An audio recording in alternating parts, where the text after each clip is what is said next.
Bu voqea 1971-yilda bo'lgan. Bir oila eski uyga ko'chib o'tadi. Uy arzon, lekin juda katta edi.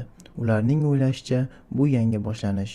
Ammo ular bilishmasdi, bu uyda boshqa kimdir allaqachon yashaydi.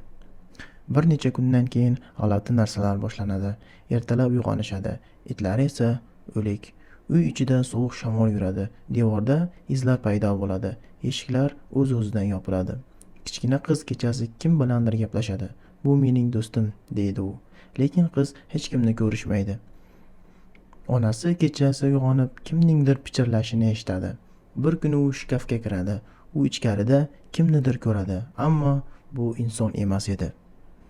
Ular ruhoniy Edward Lorenni chaqirishadi. Lorenlar ruhlar bilan aloqa o'rnatib, bu uyning tarixini o'rganishadi. Ma'lum bo'ladiki, bu uyda ilgari bir ayol yashagan.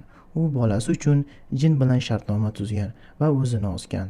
Shundan beri uning ruhi uyni tark etmagan.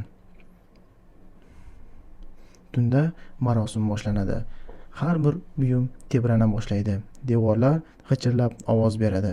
Ayolni jin egallagan bo'ladi. U bolalariga hujum qiladi. Ruhoniylar ibodatni davom ettirishadi. Ularning atrofida narsalar uchadi. Lampalar yoriladi. Oxiri Loren uni ushlab, "Sen endi bu joyga tegishli emassan", deydi.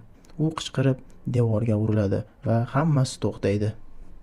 Film juda ham qo'rqinchli va ayanchli.